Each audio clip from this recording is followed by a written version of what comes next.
Imagine a jukebox with only Imagine in it. That's Kamala Harris.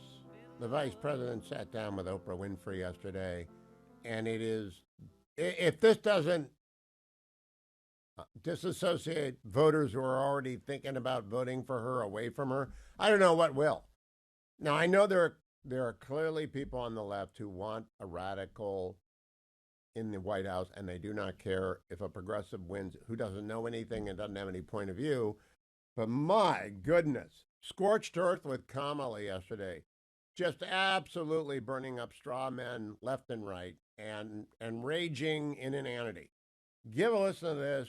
Kamala Harris talking to Oprah Winfrey at a Unite for America event, cut number 35. We love our country. I love our country. I know we all do. That's why everybody's here right now. We love our country. We take pride in the privilege of being American. For a moment, if you're watching on the Salem News Channel, you're watching Oprah leaning forward. This is one of the world's two great communicators of the last 40 years.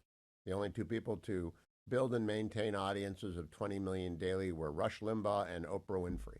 So Oprah is a great communicator.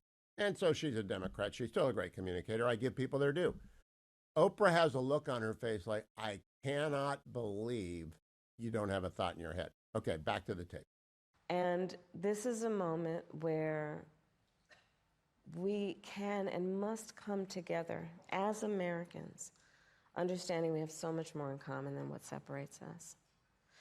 Let's come together with the character that we are so proud of about who we are, which is we are an optimistic people. We are an optimistic people. Americans, by character, are people who have dreams and ambitions and aspirations. We believe in what is possible. We believe in what can be. And we believe in fighting for that. That's how we came into being. Because the people before us understood that one of the greatest expressions for the love of our country, one of the greatest expressions of patriotism, is to fight for the ideals of who we are, which includes freedom to make decisions about your own body, freedom to be safe from gun violence, freedom to have access to the ballot box, freedom to be who you are and just be, to love who you love openly and with pride, freedom to just be. And that's who we are. We believe in all that. And so this is a moment where we stand knowing what we are fighting for. We're not fighting against. It's what we're fighting for. Thank you. Thank you, Madam Vice President. Thank you. Thank you for what? Thank you for what? Oprah, maybe for ending. Maybe Oprah was thinking, land the plane, land the plane. We have someone, and you can't see the stage manager, and they're holding up cards saying, cut, go to break. You know, often when I'm on Special Report, the producer comes on via the secret channel, like Dwayne, and says, 30 seconds in your ear. Right, you don't hear that because they got to go to break. And Oprah's sitting there, Oprah's dying. She's dying. This is so bad. Let's go to lower prices, word salad on aisle A, cut number 30. We ended up giving up our apartment, moving in with our parents who were so gracious to take us in for over a year so that we could save money and ultimately buy a home, because that's what we thought the American dream was, to get married and buy a home and have a baby. And now here we are, and our mortgage is incredibly higher than what we thought it would be. And my sister and our brother-in-law are living with us right now so that they can hopefully one day do the same. And while it's beneficial for us because they help us pay off some of our mortgage, it's also beneficial for them because they can save on cheaper rent. But we really would love to know what your plan is to help lower the cost of living. Stop. I don't know how they pick their guests. This is a good question. And by the way, it's tough to buy your first house. I remember it well. I remember it well because you got that mortgage tab and you have a student loan tab in 1985 when the fetching Mr. Hewitt and I bought our first townhouse in Fairlington Village. I should tell. Fairlington Townie to be exact. We say Townie because it's spelled with an E. We always made a joke of it. And at 12.5% interest, it was hard. And now it's 6.5% interest for most people, and it's hard. It's not the 3% money that you had under Donald Trump. So she probably bought the house. I wish I could ask the questioner, did you buy the house when Donald Trump was president? That might explain it. Anyway, here's Kamala's answer. First of all, thank you both for being here. And yours is a story I hear around the country as I travel. And in terms of both rightly having the right to have aspirations and dreams and ambitions for your family, and working hard and finding that the American dream is, for this generation and so many recently, far more elusive than it's been. And we need to deal with that. And there are a number of ways. One is bringing down the cost of everyday necessities, including groceries. So how are you going to do that? There is only one way to do that, which is to drill, baby, drill.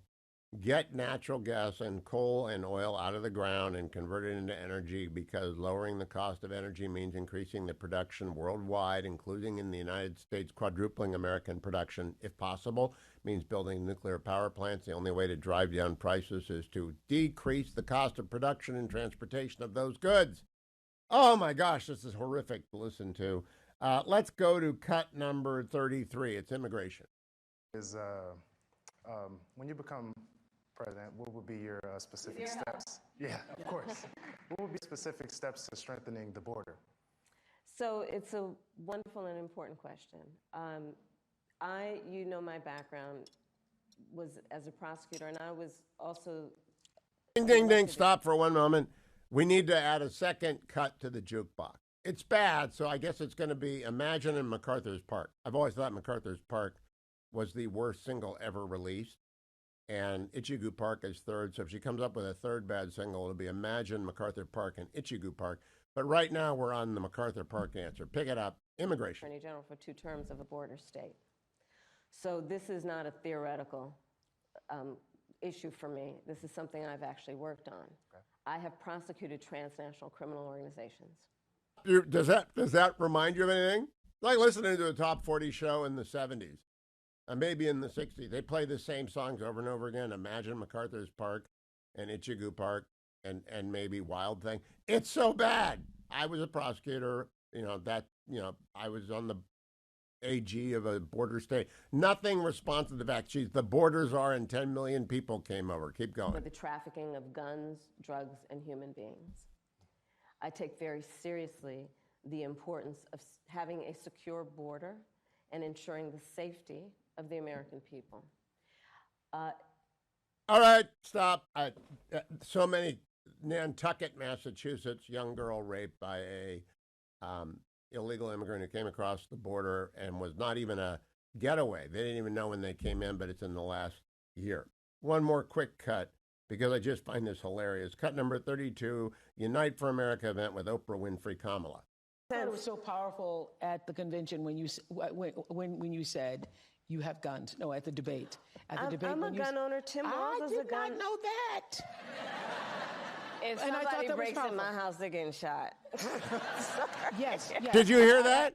Play that again. This is Oprah says, I did not know that. And then Kamala says, if anyone breaks into my house, they're getting shot.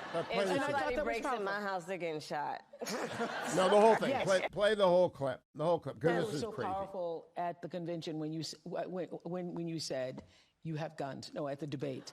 At the debate. I'm a gun owner. Tim Walz is a gun. I did not know that. If somebody breaks in my house, they're getting shot.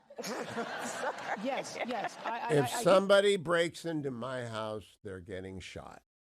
Kamala has Secret Service protection, all right?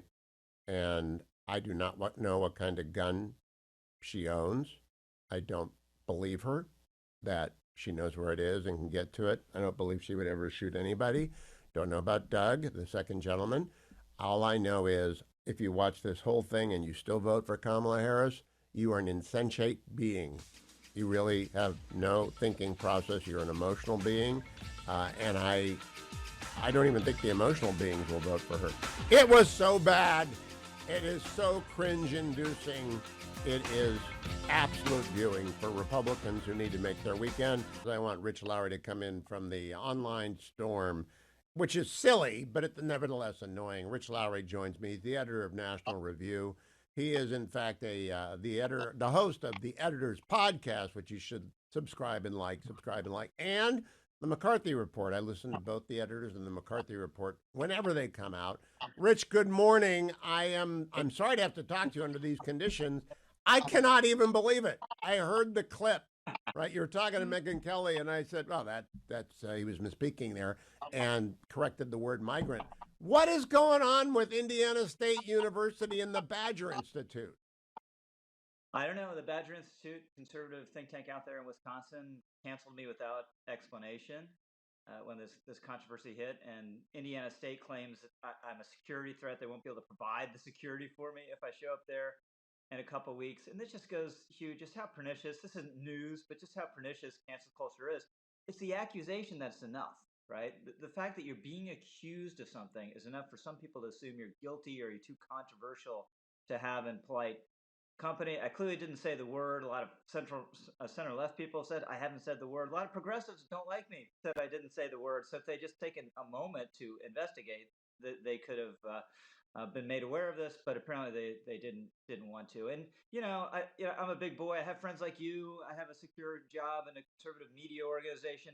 What's disturbing about this? If I'm an ordinary just guy out there says this in a Zoom meeting, at my bank that I work at or something, they destroy my livelihood, and no one would ever hear about it. That's what's so pernicious, and why so many ordinary people are scared about this phenomenon. I thought it was over. I thought canceling was over, that America had spoken. The backdrop, Rich is a much in-demand guest. If people remember after the debate, I wanted Rich and Andy to join me, and they did, because I think they're two of the best. And as conservatives go, I like to rank conservatives as P, PG, PG-13, R, and NC-17. Now, in the PG category, there's me, there's Rich, there's Guy Benson and Mary Catherine Ham. In the PG-13, I kind of put Ben Shapiro and maybe occasionally Andy McCarthy, mostly because he's a Mets fan. In the R, I'll put the commentary podcast, because J-Pod will occasionally let fly with something that you just got to have an R rating on. And the NC-17, I don't know. Matt Walsh was going to join me pretty soon. I don't know if Matt Walsh is in there. But you're PG with me, Rich, right? You've been around for a long time. You're 10 years younger than I am, but you've been around for a long time. You've never had controversy around you. You wrote a book on Lincoln, Lincoln Unbound, one of the very best books on Lincoln. How can they possibly think you would use the N-word? Smear me and to serve their purposes, and they had some success, right? At least 2 cancellations, might be a couple more coming. I have some college speaking dates set up. Wouldn't surprise me if those go away, but they don't care about the truth. The truth didn't matter. They just wanted to make the accusation, because still, like you, Hugh, I was a little surprised. It's not 2020 anymore, but apparently this stuff still works. So criticize me for things I say. I say things people don't like all the time, the way you do. Each of us produce thousands of words. You produce more than I do on an average week, but there are a lot of them. Criticize us for that. Don't just fabricate something. It's so McCarthyite. Well, it is McCarthyite. And I do want to point out what Rich has said. He and I do thousands of words a week, and we've been doing it, in my case, since 1990. I don't know when Rich's writing career began. He's written 4 books, and I've written a lot of books. And we're on record. Nobody is surprised when Rich Lowry says a conservative thing or I say a conservative thing. If he actually threw around the N-word, I mean, people would be shocked and appalled and assume he was ill and maybe had a stroke. But you didn't do it. So I'm just curious, Indiana State, first of all, shame on the governor, who ought to be on the phone to them. Shame on whoever runs Indiana State University. This is a Board of Trustees matter. They got real problems on their hand on the campuses of America. They don't need to add canceling center-right or traditionally conservative authors and thinkers. What did Indiana State tell you when they canceled you? They didn't tell me anything directly. This came through my speakers bureau, but it was that it was the police assessed that it was a security risk and they couldn't provide the security, so they're canceling the event. And they used the word cancellation in part of their statement when they just should have said, "We realize there's this controversy. Mr. Lowry denies it. We encourage students to come ask him about it if they're interested, and I'd be happy to talk about it. I didn't do anything wrong, not the least bit defensive about it. And, if it comes to that, have a sheriff's deputy in the side of the room. But the idea, they're going to be bomb threats or the lecture hall be stormed because I was going to show up is absurd. It's an obvious pretextual excuse. And I'm with you. The governor appoints the boards of these institutions. He should have something to say about them. Matt Walsh has this new book out, Am I Racist? A new movie, Am I Racist? And I want to get him on because I can't see it anywhere near me because it's not in a theater. It's in 1,500 theaters, but it's across the country. And Matt Walsh is controversial, and he might get a cut. The only people who will get threatened on a campus or upset are Jews. You're not a Jew. I'm not a Jew. So we can go on to any campus in America. Let me do business first. Which is your speakers bureau? Because I really want campuses and paying groups to book Rich Lowry as blowback against Indiana State University, and I cannot believe the Badger Institute, a conservative think tank, canceled you. But which speakers bureau do you use, Rich? American Public Speaking. I might be slightly messing up the title there, but that's the sense of it. All right. So how many of these events do you do a year? I don't know the total. I had when there's an election season, people are more interested in hearing having me come and hear my commentary on the election. So yeah, I have a lot before November. And some of them are conservative institutions, or a Robbie George style institution at a college. But some are the colleges themselves, and obviously they're the most susceptible to this sort of BS. Now, Rich, you are 10 years younger than me, so you have to keep working. Maybe a dozen years younger than me. So you've got to work. You've got to keep going. I basically stopped doing speeches. I'm tired of it. I do this show. I do occasionally Brett Baer. I'll do Martha McCullum today. Do you want to, have you noticed over the years that it's become more contentious? Because I haven't. I have not. No, I just did an event with Heidi Heidkamp. 1,000 people. It's not more contentious. That's in the minds of DEI bureaucrats. It is not dangerous or contentious unless you're a Jew. Yeah, I've had the same experience. I went down to UVA a year or two ago, and this in itself is shocking. For an event with Chip Roy to defend Thomas Jefferson, and you think at the University of Virginia, Thomas Jefferson doesn't need defending, but that's the way it is these days. And they thought this event was also a security risk. So they had the police reaching out to us and coming up with a plan how we'd get into the hall, and it was fine, right? It was a nice crowd. There were some critical, hostile questions. That's fine. We're a free society. We can deal with that. So my experience has been the same as yours. All right. Do you agree with my my rating of conservatives? P, I don't know any. PG, you, me, Guy, Mary Catherine. PG 13, Ben Shapiro, McCarthy, Andy McCarthy. RJ Pod. If I had to do NC 17, I don't know that we have any conservatives who are NC 17. But what do you think? Are you a PG guy? I never thought of myself that way. But yeah, in the sense that, I'm not being deliberately provocative. I'll say controversial things and make arguments people don't like. But the point of it isn't to provoke, it's to persuade. Some people might look at what I do, especially folks on the left, differently. But that's the aim. Now there's a place for provocation, right? And we have folks on our side who are very, very good at it and advance the ball for us by doing it. But that's not my natural. That doesn't come natural to me, right? I want to persuade people with good arguments. So well, you're the heir to Buckley. You're the heir to William F. Buckley, who lost his temper like twice, and in all of his storied career, he lost his temper twice. Yeah, like once in public, and it was remembered forever. I mean, it was quite the incident. The debate with Gore Vidal. Now, Buckley would probably, if you're doing these ratings, he'd be a combination. A little PG, a little R, maybe R earlier in his career, and fading a little bit into PG. He could do both. So I'm not saying that there's not a role for provocation. There is, especially in our times. But it's usually not what I'm doing. Yeah, you and I are not provocateurs because we're trying to persuade people. By the way, I have a substantive question to ask you. You wrote the book on Lincoln that introduced me to Lincoln's tariff policy because nobody writes about Lincoln's tariff policy except Rich Lowry. Would Lincoln approve of Donald Trump's tariff policy or tariff rhetoric? He doesn't have a policy per se. And by the way, it's not China because we will throw tariffs on China for national security purposes. What about Lincoln and tariffs and Trump and tariffs? Well, Lincoln, I assume, would be more favorable than a lot of free market economists are, because this was a key aspect of his economic policy. But it was a different time. Trade was less important. We didn't have, federal income tax and all these other ways of generating revenue. So I can't say where he would come down on it. But the idea of it itself would not be outrageous to him. And this is, a thread throughout American history, that this tendency in economic policy going through some of our greatest figures, Alexander Hamilton, Abraham Lincoln, the idea that we needed to build up our own industry if we're going to be a world power. So it wouldn't hurt Lincoln's ears the way it does some folks, free market folks on the right.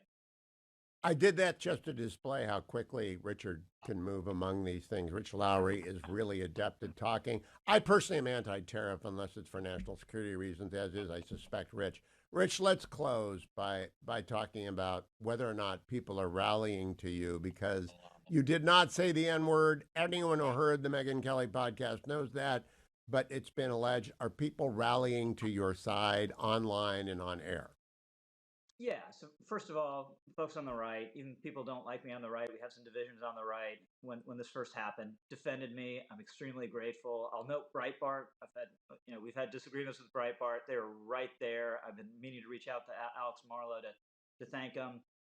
People on the center left said no, this is BS, and even some progressives, their initial tweets, they went back and revised them or deleted them. And then I was going to let the thing go. You hope it's just a tempest in a teapot on Twitter, but it spread out, and had real world consequences. So I felt I had to write about it, and I wrote this piece yesterday. And the response to that has been extremely heartening. I've gotten at least a little trouble keeping up with my email. At least 3 invitations, various places, going to your point, Hugh. And I got friends like you, and I really appreciate it. Hello, Joe. Good morning, Hugh. Sometimes when you're writing a poem, you come to an understanding about yourself. We all have learned that war is hell. Those who fight them learn that well. And though we see wars on TV, they witness what we'll never see. But when our view gets too darn hot, we look away when they cannot. Now, we all know you'd be a liar to say no soldiers under fire. No matter what your cause or side, in this world there's no place to hide. For spies are lurking in your phones with bombs and batteries and drones, planning for the next attack. We all have targets on our back. Remember hippies used to shout, presidents should duke it out? Kleptocrats all wanted war, and no cause was worth fighting for. But now that they've grown up to lead, suddenly they see the need. And when one guy says war should stop, they label him a commie prop. They call his view unrealistic, and each day brings a new statistic. Wow, have all the tables turned? Have they forgotten what we learned? So though I could go on at length, the clear way is this: peace through strength. And speaking for the dear departed, the best war is one never started. That's I Guess I'm a Hippie by Tarzana Joe. You're not a hippie, Joe. You're a Reaganite. I think we should send that to David Trulio over at the Reagan Foundation and say, also known as Peace Through Strength. Wonderful poem. That is going to be at tarzanajoe.com. It certainly is, thank you. And for all your poetry needs, those of you who must get a commission today for a late start on a farewell ceremony, a goodbye party, an anniversary, a 40th, a 50th, a 30th, whatever, or a wedding. Tarzana Joe at Reagan.com. Rates are reasonable, and Joe is busy as the leaves turn. Joe does not, from his work, depart. Am I right, Joe? You're busy scribbling? Yes, well, I think you were trying for a rhyme there, but yes, I'm always at my desk. I did not stick the dismount, but worry that I shall surmount. Thank you, Tarzana Joe. Tarzana Joe at Reagan.com for all your poetry needs. You're the best ad for a professional poet ever. I think that was a fine dismount. Bit of verse there. Let me tell you a few things. Follow me on X at Hugh Hewitt. Watch on the Salem News Channel. Download the app if you want to watch someday. Don't watch when you drive, please. Don't watch when you drive. Just listen to our local affiliates across this mighty, wonderful country of ours. May it long prosper. Not sure it will under Kamala Harris. I think she's going to lose. I think Donald Trump's going to win. That Oprah thing yesterday was so bad. Can I play one bit more? I don't know the specifics of Amber Thurman's tragic death. I believe it was caused by abortion pills and has nothing to do with the abortion laws of her state. Nevertheless, Kamala Harris exploited this tragic death for her own political use. Cut number 34. Georgia made national headlines. Amber's case came to light through the reporting of journalist Kavitha Sarana with ProPublica. And so listen to her story. 2 years ago, 28-year-old Amber Nicole Thurman, a medical assistant and a single mother to a 6-year-old boy, found out she was pregnant. Amber had just secured her own apartment and was thinking about going to nursing school. She made the decision to terminate her pregnancy. A strict abortion ban had recently taken place in her home state of Georgia, which caused Amber to travel to North Carolina for the procedure. Traffic made her miss the appointment, so the clinic gave her medication, what are known as abortion pills. Once back home, Amber experienced profuse bleeding, vomiting, severe pain. She eventually passed out. Her boyfriend called for an ambulance. At the Georgia hospital, Amber's condition deteriorated quickly. In a rare occurrence, it was discovered her body had not expelled all the fetal tissue and an infection was spreading. Official Georgia State medical expert analysis of her case says Amber should have received a life-saving D&C, but doctors waited 20 hours before deciding to take her to surgery. Amber's blood pressure had taken a dive. Her organs had started failing. In the operating room... So we have medical malpractice, I think, in the ER, but it's not because of Georgia's life law. She took the abortion pills, which are legal. I'm reading up right now on a National Review assessment of the ProPublica story. In this case, Thurman's death was caused by chemical abortion pills. However, mainstream media steadfastly refused to cover the risk of these chemical abortion drugs. The FDA's own labeling states that 1 in 25 women will have to visit the emergency room after taking mifepristone. Further research from multiple peer-reviewed journals show that chemical abortions have 4 times the complication rate of surgical abortion. She could not get a surgical abortion in Georgia. But it's not the abortion law that killed her. It's the fact that when she arrived at the ER, they waited around 20 hours to give her the perfectly legal D&C. I really think it's irresponsible for Oprah and the vice president to have done this. They may have had very, very many unintentional effects from this, and it was a lie. Kamala Harris is like a jukebox with 6 bad choices. I mean, really bad choices, maybe only 3. Her interview with Oprah yesterday, astonishingly terrible. To join me in reviewing, fairly of course, that sit-down Ben Domenech, editor-at-large of The Spectator, Fox News contributor, and our Friday wrap-up guest. Good morning, Ben. Good morning, Hugh. I'm told that, unfortunately, I'm going to be experiencing some brain damage in this segment, but I'm ready to try to take it. All right, let's just play the first clip. Have you seen the whole thing yet? Oprah no, I have not. And Kamala. I've seen 2 clips, but that's all right. it. So I'm going to hit you with more. the big close. Cut number 35. We love our country. I love our country. I know we all do. That's why everybody's here right now. We love our country. We take pride in the privilege of being American. And this is a moment where we can and must come together as Americans, understanding we have so much more in common than what separates us. Let's come together with the character that we are so proud of about who we are, which is we are an optimistic people. We are an optimistic people. Americans, by character, are people who have dreams and ambitions and aspirations. We believe in what is possible. We believe in what can be. And we believe in fighting for that.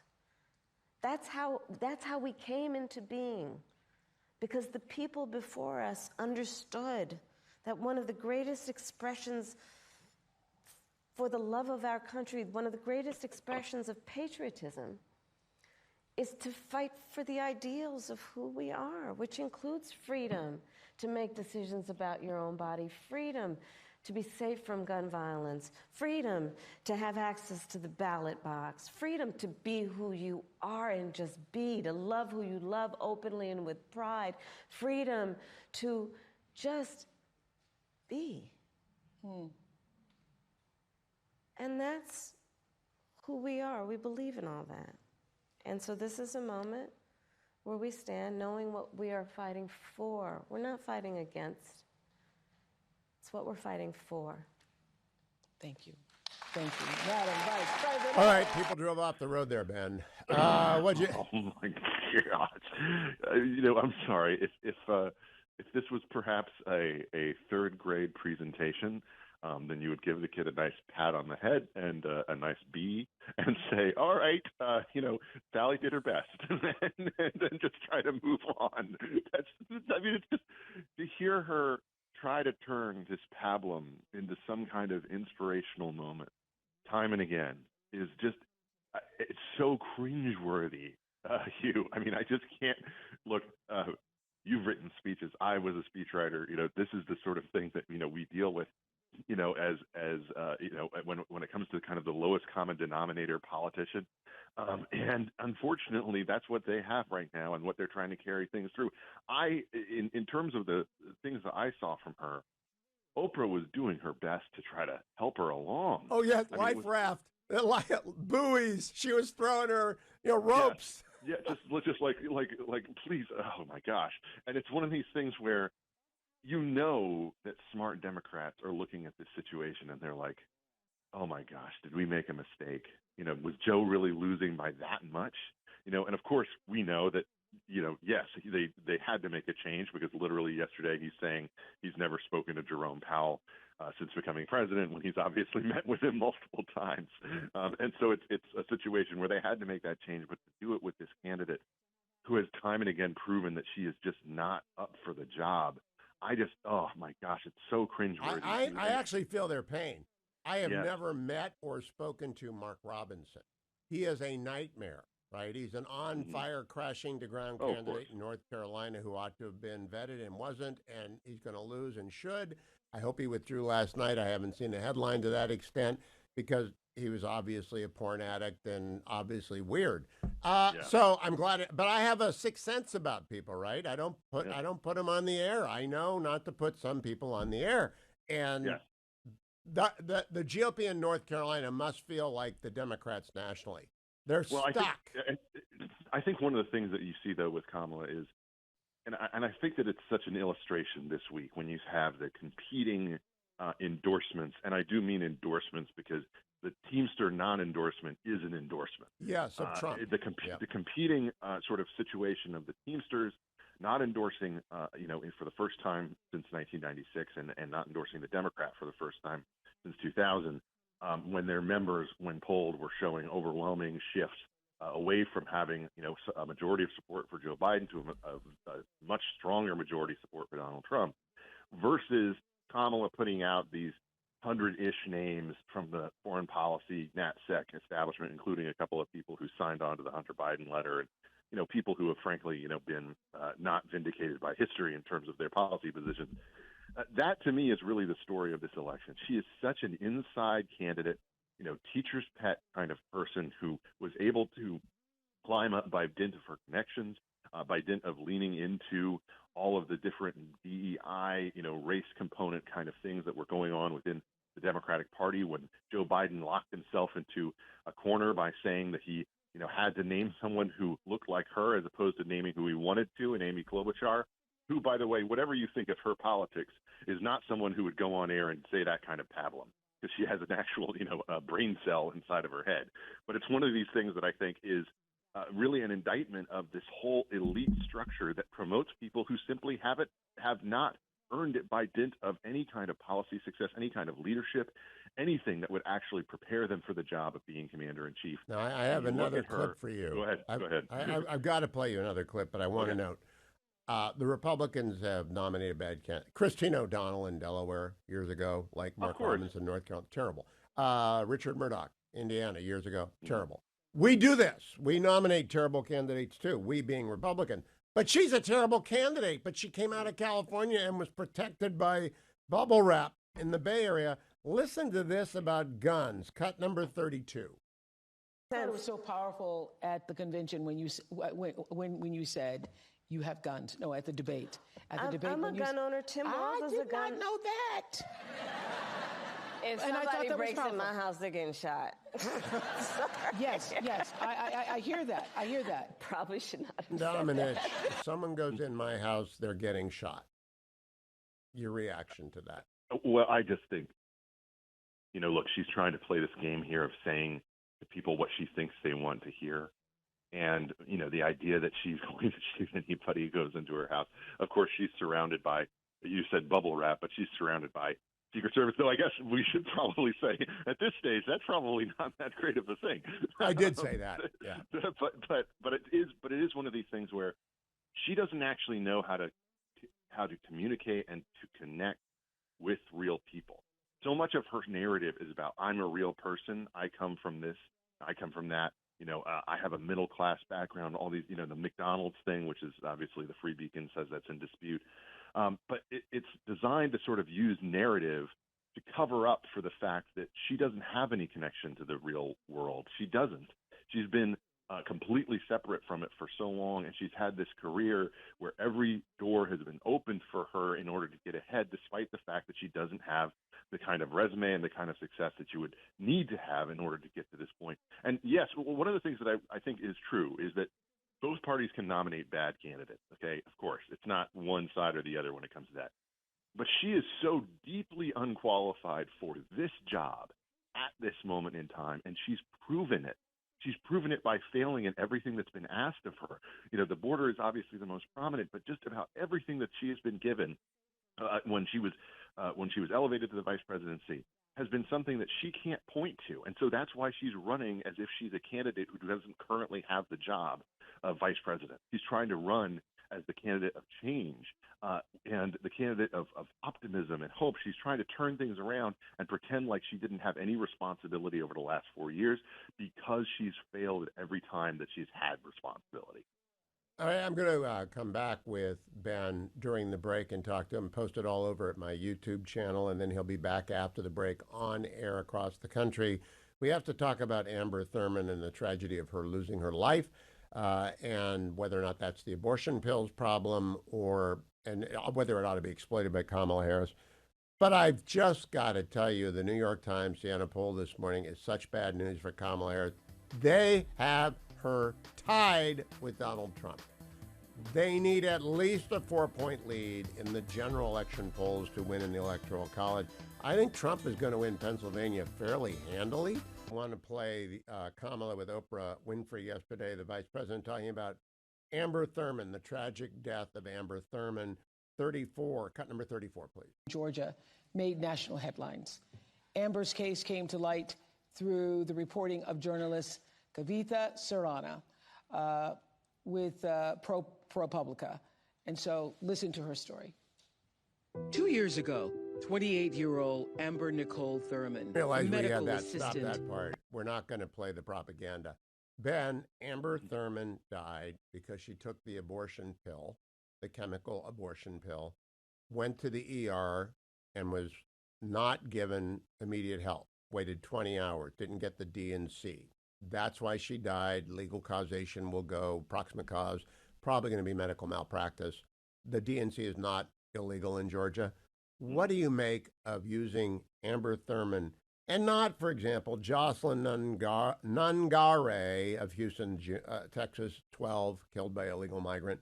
Kayla Marie Hamilton, 20, killed by an illegal immigrant in June, both of those in June. Lake and Riley in, of course, Augusta, Georgia.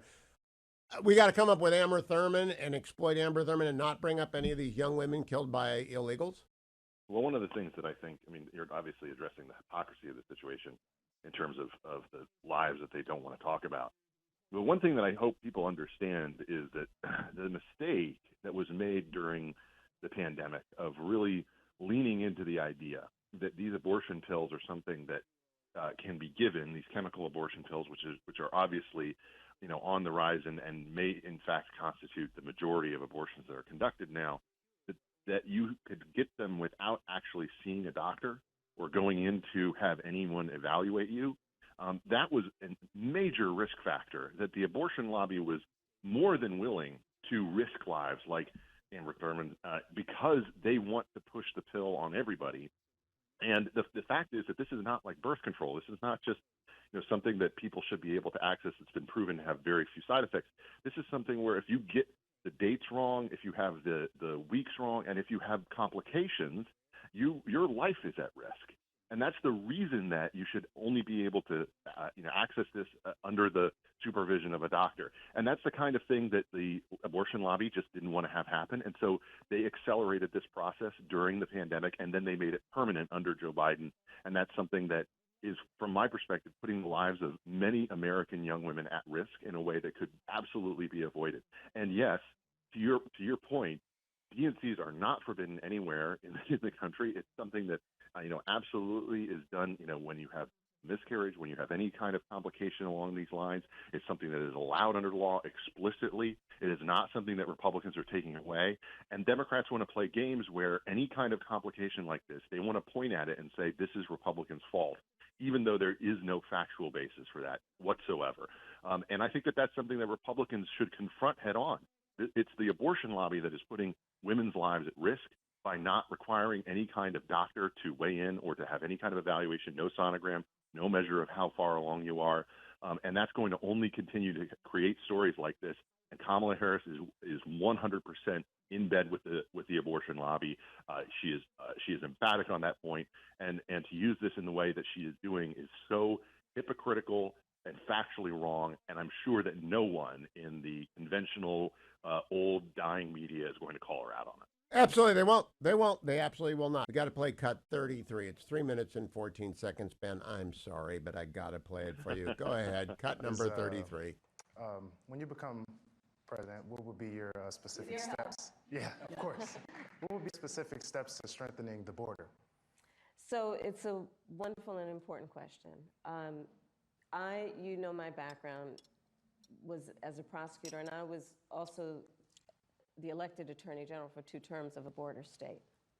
So this is not a theoretical issue for me. This is something I've actually worked on. Okay. I have prosecuted transnational criminal organizations for the trafficking of guns, drugs, and human beings. I take very seriously the importance of having a secure border and ensuring the safety of the American people.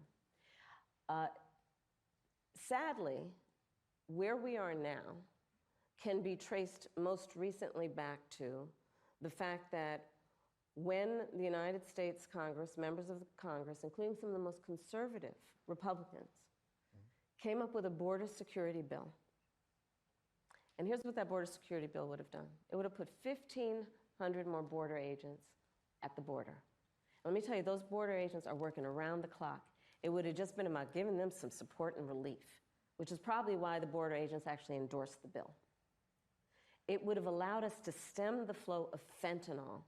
And I'm looking at people from all over the country here, so I don't need to tell the folks who are watching this what fentanyl has done to families, to kids in our country, and the need to take seriously stemming the flow coming into our country and addressing that extraordinary and tragic issue in terms of its effect.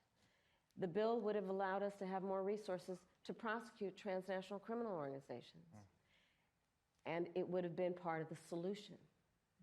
And Donald Trump called up those folks and said, don't put that bill on the floor for a vote. He blocked the bill, and you know why? Because he'd prefer to run on a problem instead of fixing a problem. And he has put his personal political security before border security. Because understand, even in the intervening months, what that bill would have done to give support to folks who care about this issue. And this again gets to the point about what does leadership really look like? And is it about you or is it about the people? Right. Is it about running on problems or fixing problems? My work and my career has always been about saying, let's fix problems. Let's address the needs, because we know it's within our capacity to do that. So to answer Justin's question, now that that bill has gone and hasn't passed, will you reintroduce that? Absolutely, and when I am elected President of the United States, I will make sure that bill gets to my desk and I will sign it into law. Thank you, Justin. Thank you, Justin. Listen to this. So, Ben,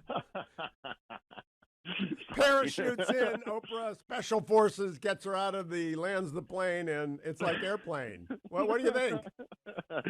Well, she's just, so your solution is you're going to wave a magic wand. That's what you're telling me. You're going to wave a magic wand, and you're going to eliminate the overwhelming majority of Republicans who didn't need Donald Trump to tell them that this was a bad bill. Look, people can have different opinions about it. I have had a lot of experience working on border-related issues. I've been down there, virtually every year over the past 15 years, and it's one of these things that I, pay a lot of attention to. That bill was completely insufficient in what it would have done. Would it have helped? Yes, of course, because it's something, but it really would not have done any kind of significant stemming of the real problems, which, frankly, this administration is completely unwilling to address. And Tom Cotton's argued to me, Ben, Senator Cotton has argued it wouldn't have helped. The reason the Republicans rejected it is because it would have codified the asylum policy, which is so bad. Yeah, and that I think that that's a very fair argument. And I think that when I say help, it's more just like the reason that the Border Patrol endorsed it is because it's a resource bill. And so, of course, they're going to endorse anything that has any more resources for them because they need them. But that's something that I think is completely, that was just a fig leaf for this ridiculous policy. She has no solution on this. Ben, Israel pulled off an amazing thing. It shows us supply chains are dangerous, but also shows us war may be imminent. I want to cover that and the New York Times poll, which has the national race tied. I'm very surprised by that. I thought Harris would be up 2 or 3. So what do you think about the prospect? Do you think, Shabbat Shalom to our Jewish listeners, that by the time they tune back in, there might be a war in Lebanon? I think there very well could be, Hugh, and I think this is has a serious preview to it. This is an incredible operation. I mean, I'm so impressed that they were able to pull this off, and it's a new, I think, precedent in terms of attacking this kind of low-tech approach that terrorist organizations have been using to get around the technological capabilities of some of their opponents to go after them. And I think that that's something that is really impressive in the sense that, it came out of nowhere, was very effective. And I think, was very targeted. It's very difficult to deal with this in the region because, targeting these terrorists, they surround themselves with people in order to effectively create human shields and then to try to, use that blowback against Israel. And I think that this was, very targeted. So one of the things that, is concerning in this moment, of course, is that we have such a discombobulated leadership in our government. I don't even know how the United States is going to respond to something like this. Certainly I have no confidence in Tony Blinken. I have no confidence that, Joe Biden is even aware of what's going on. Or Lloyd Austin. Or Lloyd Austin. And Kamala Harris is obviously, just trying to distance herself from Israel, in ways that, has created such of a complete, disaster of a messaging campaign around these issues for the Democrats. So I just don't know how they're going to respond to it, and I'm just hopeful that Israel is able to achieve its ends. Last question, Ben Domenech. I'm not a prophet, a son of a prophet. My crystal ball is never good. But I think Trump's going to win because she's so bad and his voters are so enthusiastic. And I think, as was on the commentary podcast today, the Jewish vote in America is beginning to break towards Donald Trump, of all things. What do you think? Well, I think the Jewish vote is significant, but I also think that the biggest significant factor here is her inability to connect with traditional Democratic groups, voting blocs that she needs in order to win. She needs to match Joe Biden in those blocks, and she really isn't. She's lagging behind in them very consistently in polls, and you don't want to get trapped by getting too heavily into crosstabs, but you can see it playing out across the country as well. And I think that her messaging has been so poor, talking about essentially a care economy instead of industrial policy, instead of manufacturing jobs, instead of the things that she needs in order to hold on to that blue wall. And once that's closed off to her, I think, particularly in Pennsylvania, I just don't think that she has a path. And that New York Times Siena poll that you referenced, you are absolutely right. She should be up by at least 2 or 3 points, and the fact that she isn't should be setting off alarm bells within the Democratic coalition. She should be begging for another debate. Begging for another debate. Yes, but, absolutely. I wouldn't give her one. I really wouldn't. Yeah. Ben Domenech, follow him on X at @BDomenech. Listen to his podcast and read everything he writes at The Spectator. Thank you, Ben. Have a great weekend. The Guardians are in the playoffs, so I'm sure you're happy. Thank you, Hugh. Last night, Israel hit more than 100 loaded Hezbollah launchers across Lebanon. In the last hour, more than 150 rockets and missiles have been fired by Hezbollah at Israel. I'll keep you posted throughout my program as to developments there. I'm now happy to welcome Rob Bresnahan to the program. He is running for Congress in Pennsylvania's 8th Congressional District, which the Hugh Hewitt Show blankets. Good morning, Rob. How are you? Good morning, Hugh. Thanks for having me back. Your website is Rob4PA, R-O-B, the number 4PA.com, Rob4PA.com. Rob, explain to people Hugh, where... that's our social media handles. It's RobFORPA.com. Rob number 4PA is the social. I'm glad you could... RobFORPA.com, because I want people to make donations to Rob, because this district is expensive and it's close. Where is the district? Tell listeners, Rob, where it is.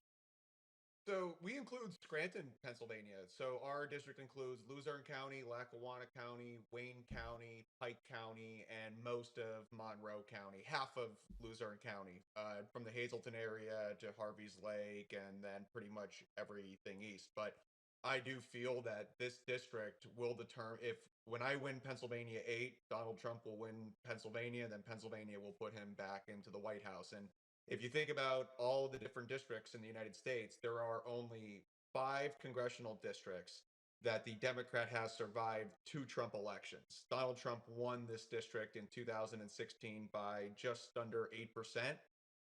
And in 2020, he won it just under 4%. We have the president up by about 5.5% right now. And there you go. He has right now, at the end of August, the highest approval ratings at 53% that he has ever had. I think the vice president is dropping like a rock, and Oprah is going to help her. Let me ask you something, Rob. I'm on in Scranton thanks to Vince Benedetto and Bold Gold Media, so everyone driving in their car, go and vote early. How is your early voting effort for Rob for Congress? So first off, I have to always give Vince Benedetto a shout out. Good luck with this event tonight. Bold Gold Media has a great event later on tonight honoring Chris Hackett. So if they are listening, congratulations. Wish you could be there. We do have an event in Hazleton. But actually, Luzerne County, since 2016, the Democrat to Republican advantage was over 30,000.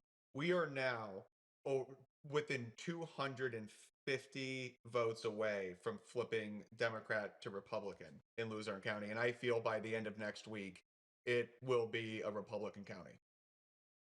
That's extraordinary. Selena Zito has been telling me this, and I was unaware of it. I hope they also register and vote early. I want to really dial in on early voting. Donald Trump told everyone vote early in Pennsylvania. Are your team have they already voted? Your people who work for you? Actually, voting started 2 days ago now within our district, and ballots are anticipating to go out the first week of October. But I'll tell you, we saw in 2022 some apprehension on the mail-in ballot initiatives or the early vote initiatives, but there has been a unified force for people to bank the vote by mail. If there's that 1% probability you may not make it out to the polls on election day, we call it the blue-collar ballot. I referenced my grandfather who's 89 years old, who's having some health issues. He physically can't get out to the poll. We do not want to alienate or vilify people that physically can't get out. We want people to vote. And the movement from moderate Republicans to our patriot groups, there has been a united front to get people to register by mail and change party affiliation. So the movement, the grassroots initiative has been incredible. Yeah, Rob, I've been voting since 1974. I'm that old. And I have not missed voting except once in 1986 when 2 days before the election, I got sent by the Department of Justice and OPM to lead a voting rights observation team in Mississippi. And so I just hadn't filed an absentee. Stuff happens. Stuff happens. That's why you gotta get an absentee or vote early as you can. Well, let's talk about money, Rob. RobFORPA.com, RobFORPA.com for a small dollar donation or up to 2,000, whatever the limit is. I don't know what the limit is. They can do it online. How much is it? 3,300. 3,300 is the federal limits. So you can do 3,300. Your wife can do 3,300. You can encourage your children to do 3,300. Rob, or $33. I don't care. How is the money in the campaign? Listen, we are fighting a good fight with what we have. I personally contributed the first bucket of resources to make sure we were well tooled so we can assemble the right team and we can go into a general election message from day one.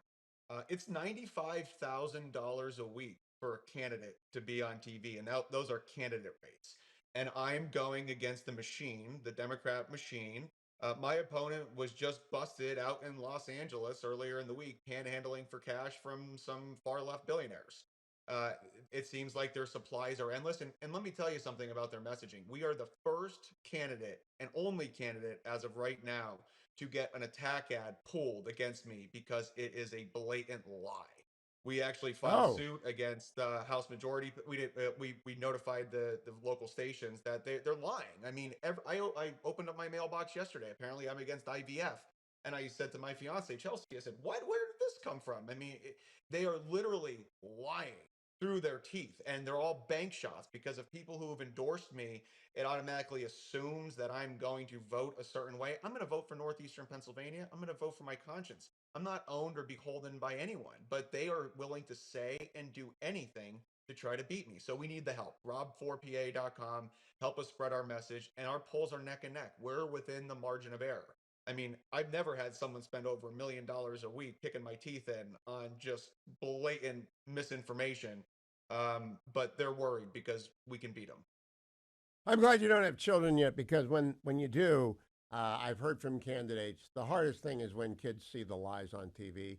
RobFORPA.com, RobFORPA.com, and voting has begun in Pennsylvania. Last question, Rob. I don't know how many supporters of Israel are in your district, but Israel's on the brink of another war in Lebanon or another front in Lebanon. What is your position on supporting Israel, and what's your opponent's position? We've been steadfast on our support for Israel. October 7th is right around the corner. I still can't believe we don't have hostages that have yet to be released, specifically American hostages. We've always been an ally of Israel. We've been endorsed by the Republican Jewish coalition. Israel needs to defend themselves. We need to give the IDF the resources that they need to be able to carry out their mission and stop a legitimate terrorist organization. I mean, they are out of control. And so we've been steadfast since day one supporting them, and every day we see more and more terror taking place. Innocent lives are being taken, and it's not fair, and it needs to end. Rob for Pennsylvania, Rob4PA.com. Rob Bresnahan, thank you for joining me. Come back again during the election as we get closer, probably a third-hour appearance. Have a great event tonight in Lucerne, and keep that registration effort underway and the early voting effort. Rob Bresnahan, going to be a great new member of Congress from Northeast Pennsylvania, Pennsylvania 8. Rob Bresnahan can be reached on social media at Rob4PA. But if you want to help him, $10 to $3,300. Rob4PA, and spell out the 4, F-O-R. Rob4PA.com. Sarah C. Bedford is with the Washington Examiner. She covers Congress. She joins me every Friday morning. Good morning, Sarah. How are you? Good morning. Thanks for having me. I have a tip for you. My tip is if you call up Congressman David Joyce, a subcommittee chair on the House Appropriations Committee, and my congressman, because I'm from Warren, Ohio, he'll be in a very good mood because the Guardians clinched playoff baseball and the Browns won this weekend. So you ought to call David Joyce and say, I'm told you're in a very good mood and you'll tell me whatever I ask. So he got like truth serum in him. That never happens. Call him up. He's a good guy, too. Thank you. What is going on in the House? Oh, it is a little bit of a mess right now. I think, since this vote went down this week on the 6-month CR with the SAVE Act attached, there's a sense that Johnson has really blown all of his leverage on this one, that he doesn't really have a choice now except to team up with Democrats on a 3-month CR, which is the situation that a lot of conservative Republicans wanted him to avoid. The pressure of the Christmas break now will probably force Congress to pass some sort of omnibus, which is what fiscal conservatives say they don't want. And yet there was sort of an interesting smattering of Republicans who voted against this 6-month plus SAVE Act plan this week. And it's left Johnson looking weak, to be honest, and isolated from the rest of his leadership team. Now, I like the speaker a lot, and I think he has a completely unmanageable majority, in quotes, because the fiscal hawks will not do what the defense hawks want, and the defense hawks will not all collapse. So it's untenable. However, it's a disaster for the Pentagon to operate on CRs. So I'd rather have an omnibus before we go to war than not have an omnibus. Is that what the hawks think? That's definitely what the Hawks, like Congressman Mike Rogers, believe, is that a 6-month CR is worse for the Pentagon.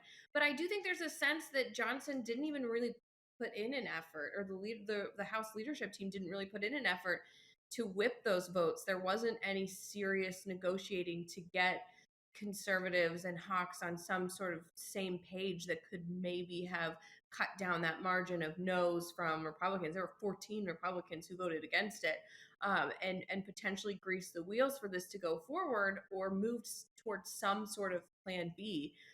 But that didn't really happen. Johnson just sort of put this on the floor without a serious whipping effort, and it failed. And now his only real choice is to team up with Democrats. That's the sort of tactics that got McCarthy booted out of leadership. Well, no, McCarthy was booted. Sarah, I disagree. Anyone can have their opinion. McCarthy was booted because Matt Gaetz is nuts. And there are enough people who hate Kevin for whatever reason. There were 7 of them that hate Kevin for whatever reason. But I do think Mike Johnson, best case, he knew it was going to lose. He had to go through the motions. It loses. They do a short-term CR. The House majority gets bigger, and he uses that leverage in the lame duck session. Is that the plan? I think that's the plan. What's your comment on my speculation? Well, I think that would depend a lot on how Republicans perform in November. If Republicans are headed into minority status after Election Day, and with the House so closely divided, that's not out of the question. I think Johnson would have zero leverage to get what Republicans want, which is why the 6-month CR would have sort of moved things out of the territory where Republicans would be really smarting from a loss. If Republicans do really well, if there's some sort of red wave, down ballot candidates riding on Trump's coattails, then I do think there may be some sort of leverage, but the timing will eat into that, because they call it tarmac fever, right? Republican congressmen, Democratic congressmen, they'll want to get out of Washington with the Christmas holiday looming and the exhaustion of the election finally being over. So there won't be a lot of incentive to stick around and fight for counter argument, Sarah. If the Republicans win the Senate, and I think that's going to happen, no matter what happens in the House, Johnson's got more leverage. If they win the Senate for the next Congress, they know that now or never Democrats have got to get what they can. But if Republicans win both, Democrats will beg him for a deal. Any answer to that? Because that's what I think he's banking on. Yeah, I think it's a risk, and to the extent that he's banking on anything, I think there's been a lot of frustration with the rank and file that this way this played out didn't seem particularly strategic in the first place. but certainly a lot of his leverage will depend on who wins both chambers of Congress and frankly the White House, because they'll be writing a budget for the next president, potentially for the next Trump administration. Yeah, I just think that we need to know before that budget is written who's going to run both houses, but we will see. Follow Sarah. She's got scoops all the time at Sarah C. Bedford on X. She'll be here next week. Sarah, I very much appreciate your spending time with me. Sarah Bedford, one of the ace reporters I actually trust up on the Hill. And thank whoever at the Washington Examiner covered Warren, Ohio today. They actually did. They covered my hometown. So David Joyce will have 3 reasons to talk to you. And he'll give you all the scoop. David Joyce is a wonderful guy. Going to win re-election handily in Trumbull and Mahoning County, Ashtabula County. I think he got part of Ashtabula.